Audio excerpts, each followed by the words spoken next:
Here we are back again with another show, Lessons from the Field with Brian and Johnny. That was like the ninth take. Just to keep it straight, long day, tired. So, I've got a rant. All right, let's hear it. I am so pissed off All right. at NMLS, All right. I could spit fire. Okay. So picture this. You go and take your continuing education. You take your 20 hours to get your license. You pass the background checks. You do everything that you're supposed to do, and you get a license. Pay your money. Got it. Pay your money. You're going to work for a company that already has a license, Yes. that has already been audited, Right. that's already approved with government agencies, Yes.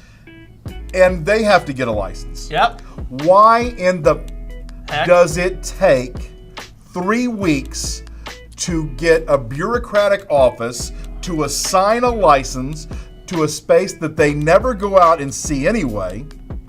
And then why does it take another 3, 4, 5 2 weeks to assign that loan officer that has already been licensed to assign them to that new office? Why in the hell is this going on in today's day and age? Well, you are guilty of unrealistic expectations. You said, why is the government bureaucracy going so slow? What you should really be saying, if it was faster and meeting your expectations, I would be saying to you, why is the government bureaucracy going so fast? Really? As opposed to the Postal Service, as opposed to the DMV, as opposed to the IRS, where are you finding efficiency in the U.S. government right now? Of course this is what we expect, Johnny. Now, is it frustrating? Is it aggravating? Absolutely, but boy, that's just what we've come to understand. So I can find efficiency in the government. Don't file your taxes on April 15th and see how fast that they contact you. Don't pay a speeding ticket that you were assigned to go to court and see how fast they find you. That's where you can find efficiency. Well, I think our service people in the military are pretty damn efficient with what they're doing. No question. No question. Right. Huge fan, no matter what. This NMLS crap really has me pissed off. It's absolutely insane.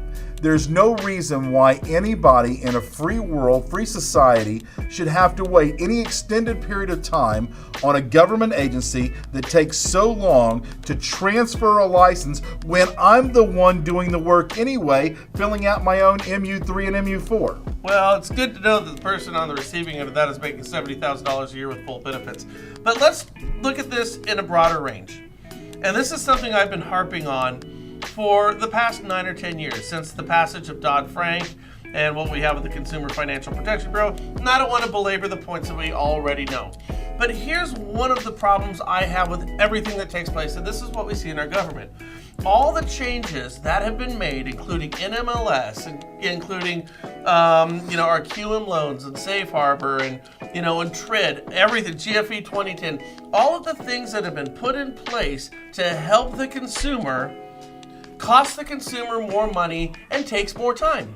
Agree? That's all it does. Agree. Everything costs more money and everything takes more time. Don't forget HVCC and AIR. HVCC, exactly. So the NMLS, to me, from my side of the table, who looks at the industry rather than participates in it more like you do, I just see this as business as usual. I think the quicker we can come to terms with this is just how things are, it's not going to change. And when we come to terms with it, I think we're going to be a little happier in our day-to-day activities and really just try to lose the aggravation because it will get you nowhere. Brian, I'm trying to figure out right now if you're a communist or a socialist with that thought pattern. But what can you do? There's nothing that I can do or that you can do to change that. But there should be, because it's a government entity that's sponsored and paid for by us as the taxpayers. There should be somebody that we can go to and say, please work on these inefficiencies. Right. Matter of fact, here I can prove it. So I don't know about here. In Texas, the DMV now has a system to where I can go online with a phone app and I can register, get an appointment time, and when I show up at that appointment time, they're ready for me. I don't have to stand in line for hours like I did in years past. And that's the DMV. This is somebody that is in charge of our licensing in the nation for us to be able to perform. All right, so let me just try to attack this from a different angle. So if you want to make a change with this, you need to go for your industry advocacy groups. Okay. The National Association of Mortgage Professionals, the Mortgage Bankers Association, the National Association of Credit Unions, whatever you do. Now, I know that individual loan officers are not participating in large with our advocacy groups. Agree. They're not willing to pay $50 a year. They're not willing to pay $100 a year to have somebody in Washington advocating for them. If this is something that really bothers any of you out there, what I suggest is pull out your pocketbook and take 1/110th of 1% of what you make in 1 week and go ahead and give it to the group and then start participating and make the changes in the industry that you think need to be made. And frankly, it could be more than just the NMLS. Participation level from a loan officer perspective is so much lower than it needs to be. I think the answer to your question might just be involvement. I think that's probably the best answer and the best response I could have ever asked for. I appreciate that. That also reminds me that I don't do enough inside of my political action committees, inside Sure. of my groups to help.